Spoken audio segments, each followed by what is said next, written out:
30 years after the collapse of the Soviet Union, the fragments of history collide again, igniting the flames of war that changed the century.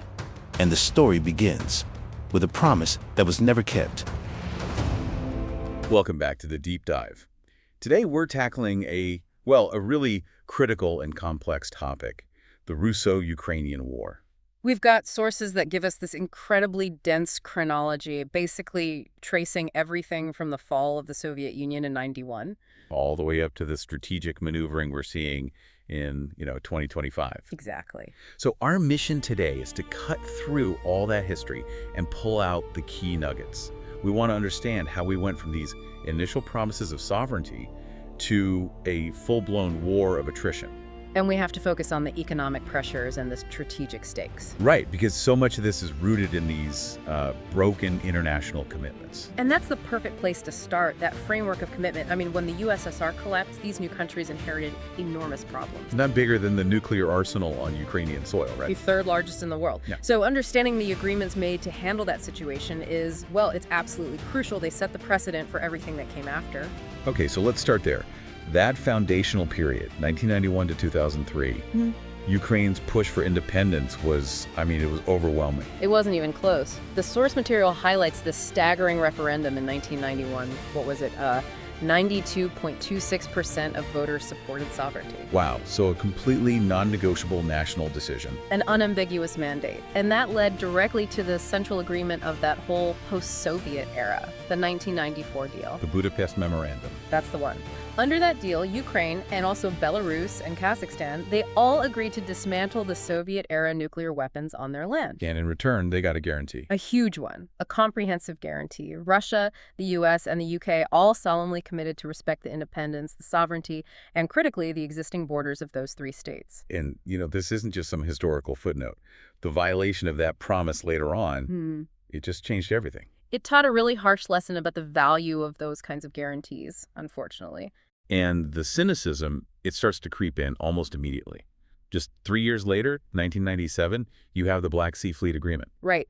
Russia recovers over 80% of the naval hardware and, most importantly, secures the port of Sevastopol until 2017. That strategic port in Crimea. The key warm water port. And in exchange, Russia paid Ukraine about $2.5 billion over 20 years. And even though a friendship treaty followed, committing to mutual border respect, you can see the writing on the wall. Absolutely. Securing that lease for 2 decades showed that, despite the big promises in '94, Russia planned to maintain as much influence as possible in the region. What's so interesting here is how, even when things seem stable on the surface, the underlying economics were creating this rivalry. Well, Ukraine was an economic powerhouse in its own right. It had that rich industrial heritage, coal and minerals in the east, and it was a global giant in agriculture, wheat, corn, sunflower seeds. Exactly. Ukraine had immense resources, and you contrast that with Russia, whose economy was becoming, incredibly dependent on oil and gas exports. And who was the main transit country for that gas going to Europe? Ukraine. They supplied nearly half of Europe's gas, and the pipelines ran right through Ukrainian territory. It made Ukraine a choke point. Giving them huge leverage with transit fees. Massive leverage. And that economic conflict, it finally boiled over politically in 2004. The Orange Revolution. The pro-Western Viktor Yushchenko wins after huge protests about a fraudulent election. How did Moscow react to that? Swiftly and economically. This is when Russia really starts playing the gas card. They cut off the cheap gas rates. They ended the preferential rates, and even more strategically, they started building new pipelines. Projects in the Baltic Sea designed to bypass Ukraine entirely. A long-term plan to just cut them out of the energy equation. To diminish their revenue and their geopolitical importance. Then in 2008, you get that critical NATO announcement. Ukraine and Georgia will become members, eventually. But with no immediate timeline. It was a strong signal, but it also created ambiguity. And the political pendulum in Ukraine swings back again. In 2010, the pro-Russian Viktor Yanukovych returns. And his first move is to deepen ties with Moscow. Most significantly, he extends that Sevastopol naval base lease. Not just for a few years. No, all the way to 2042. A massive concession, locking in Russia's military presence for decades. He also passed that minority language law. Yes, allowing regions where more than 10% of the population spoke a minority language to make it official. It was clearly a move to benefit Russian speakers in the East and South. And it just cemented that internal cultural and political divide. Precisely. So that brings us to late 2013, the breaking point. Yanukovych, under pressure from Moscow, suddenly refuses to sign the association agreement with the European Union. And for many Ukrainians, that was the ultimate betrayal. It's what triggered the Maidan demonstrations. And he eventually flees the country. The response was chaotic, to say the least. The Ukrainian parliament, the Rada, they dismiss Yanukovych, and then they vote to repeal that minority language law we just mentioned. And even though the repeal was never actually signed into law, The attempt itself was seen as this aggressive, symbolic move. It immediately fueled anti-Maidan protests in the south and east among Russian-speaking populations. and that sentiment was just. Yeah. It was weaponized instantly in Crimea. Unidentified armed men, we now know they were Russian soldiers, seized the parliament, the airport. The Republic of Crimea is proclaimed. Followed by that heavily contested referendum, and boom, immediate annexation by Putin. The international community reacted pretty fast. Russia was kicked out of the G8, it became the G7, sanctions were imposed. But at the same time, the conflict was already spreading to the Donbas. Pro-Russian revolts were turning into armed insurrections. The Donetsk and Luhansk People's Republics were proclaimed, the front lines were being drawn. And the internal volatility was just, it was deadly. You had the clashes in Odessa in May 2014 where 48 people died in that trade union's house fire. A horrific event. And the source makes a point that no one has ever been convicted for it, which just shows you the level of chaos and legal paralysis at the time. The conflict in the east, it only really stabilized after direct Russian intervention, right? Yes. When Ukrainian forces started getting the upper hand, Russia sent in so-called volunteers on leave to reinforce the separatists. Not so voluntary, I'm guessing. Probably not. And their counteroffensives basically stopped the Ukrainian military's momentum until ceasefires brokered by France and Germany froze the front line. But even with ceasefires, Russia was building for the long term. You see the completion of the Crimean Bridge. Connecting the peninsula directly to Russia, a huge infrastructure project, Yeah. and at the same time building new gas pipelines like Nord Stream 2 to make Ukrainian transit obsolete.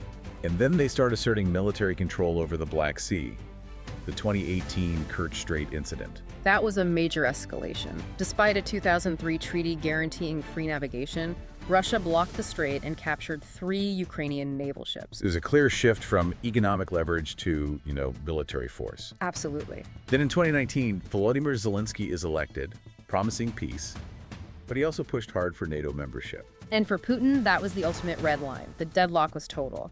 Russia moved about 190,000 soldiers to the border, demanding NATO stop expanding. And NATO's position was what?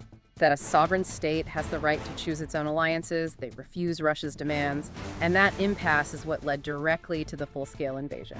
February 2022. On the 21st, Putin gives that infamous speech. He framed it as correcting historical wrongs. He claimed Ukraine was historically Russian land. He criticized Lenin for giving it too much autonomy. And made the shocking accusation that Ukraine was organizing a genocide of Russian-speaking populations. That narrative became the official justification. Putin recognized the 2 separatist republics, the DNR and LNR, and 3 days later launched the special military operation To disarm and denazify Ukraine. that was the stated goal. And the initial plan, according to our sources, was a classic blitzkrieg, a rapid forefront offensive. The idea was to seize Hostomel Airport outside Kyiv, create an air bridge, assassinate Zelensky, and install a puppet government. And they hoped to link all that territory up, all the way to Transnistria, creating this Novorossiya. But that blitzkrieg failed, and its failure was maybe the most critical moment of the entire war. What went wrong for them? Ukrainian forces in the first few hours managed to damage the runway at Hostomel. The transport planes with thousands of paratroopers had to abort their landing. Just that one act of sabotage. It slowed the whole advance on Kyiv. And then you had that infamous 60-kilometer-long supply convoy that just got stuck. It ran out of fuel. The global reaction was, severe. Immediate condemnation, sweeping economic sanctions, assets of banks and oligarchs were frozen, Nord Stream 2 was abandoned, airspace was closed. And the information war kicked into high gear. It did. NATO refused a no-fly zone, fearing nuclear escalation, but technology played a huge role. Elon Musk made Starlink available, which was a lifeline for Ukrainian communications. Meanwhile, Russia cracks down internally. They passed that law punishing false information, with up to 15 years in prison, basically cutting off their own population from outside reporting. So with the assault on Kyiv failing, Russia shifts its focus to the Donbas. Right. And it's during that retreat from the Kyiv region that the world discovers the massacre in Bucha. A symbol of alleged Russian war crimes. Russia denies it, of course. They do, but it's a grim detail that Putin later awarded an honorary title to the exact brigade that was accused of the massacre.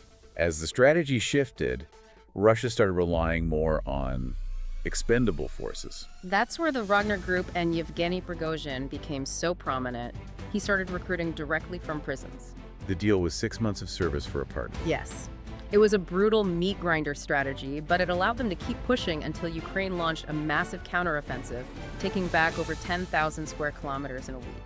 And that success is what forced Putin to finally order a partial mobilization. 300,000 reservists. It triggered a mass exodus of hundreds of thousands of Russian men fleeing the country. And the human toll on the Ukrainian side. The source highlights something particularly dark about the evacuations.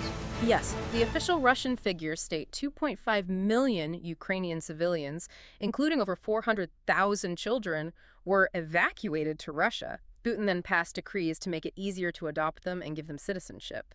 And that policy is what led the International Criminal Court to issue an arrest warrant for Putin. Directly for that, yes. At the same time, Russia holds these hasty referendums in the 4 occupied oblasts, Luhansk, Donetsk, Zaporizhia, and Kherson, and immediately annexes them. And Ukraine's response. They renewed their NATO application, but also turned to asymmetric warfare, sabotage operations, the Nord Stream pipelines, the Crimean bridge. Right, and Russia retaliates by hammering Ukrainian energy infrastructure with Iranian Shahed drones. Trying to break the economy and the public's morale. The next phase is defined by that long, brutal battle for Bakhmut. Prigozhin's meat grinder again. He eventually took the city, or what was left of it, but at a cost of maybe 20,000 Wagner fighters, mostly prisoners. And this is where the public feud between Prigozhin and the regular Russian army really explodes. It does. It culminates in the Wagner mutiny. Prigozhin seizes the military headquarters in Rostov-on-Don and starts marching toward Moscow. He stops just 300 kilometers short. After mediation by Lukashenko. And then, a few months later, Prigozhin dies in that jet explosion in August 2023. Since then, the conflict has become this highly fortified war of attrition, but with new tactics. Exactly. Ukraine has become incredibly effective with cheap FPV drones. We're talking about first-person view civilian tech. Costing a few €100, taking out tanks worth millions. And they're using naval drones to hit the Black Sea Fleet in Sevastopol, forcing Russia to pull back its most valuable ships. And this change in warfare set the stage for that surprise offensive in August 2024 into Russia's Kursk region. It was a very calculated move. The sources say it had 2 goals. Relieve pressure on the Donbas, and crucially, gain a piece of Russian territory to use as a bargaining chip in future negotiations. And Russia's response was to call up more men and get help from North Korea. At least 10,000 soldiers from North Korea. So as we look at 2025, there's a huge economic shift. Ukraine isn't renewing the gas transit agreement.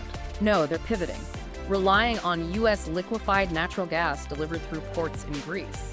And this brings us to what the source calls the Trump factor. Right. His potential returns seem to shift the focus very quickly to economic interests. Russia even signaled they'd be willing to work with U.S. companies to exploit rare earth minerals in the annexed territories. And that pressure was put directly on Zelensky. Trump pushed for deals on Ukraine's mineral resources and control of the Zaporizhia nuclear power plant, the largest in Europe. In exchange for continued aid. And while Zelensky has stood firm on not ceding territory, the sources suggest Trump seems willing to recognize the annexation of Crimea and block Ukraine's path to NATO. So if you break it down, the demands from each side are just. They're completely opposed. Fundamentally. Russia wants recognition of the annexations, Ukraine blocked from NATO, a limited military, and a new government. Well, Ukraine's demands are simple. All Russian troops out, no loss of territory, and real security guarantees, whether it's NATO or something else. And the third player, the U.S. under this scenario, is focused on economic wins. Mineral rights, control of the nuclear plant, and getting a piece of the reconstruction contracts. Which are estimated at a staggering 500 billion euros. A huge sum. And the human cost to get to this point is just devastating.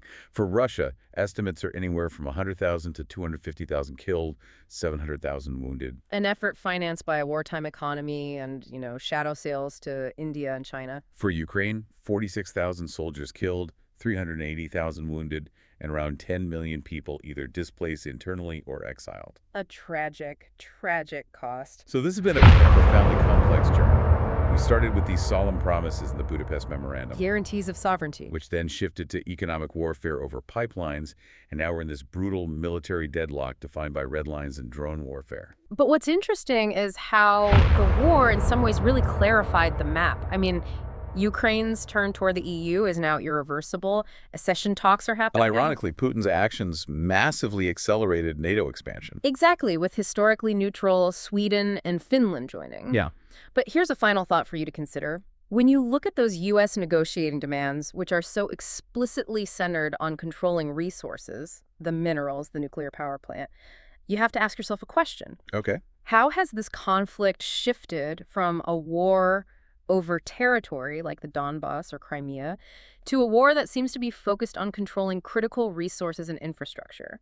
And what does that mean for the future of global supply chains and energy security when economic incentives get put on the negotiating table right alongside sovereignty? That is a crucial consideration. Thank you for joining us on this deep dive into the history, the strategy, and the economic stakes of the Russo-Ukrainian War.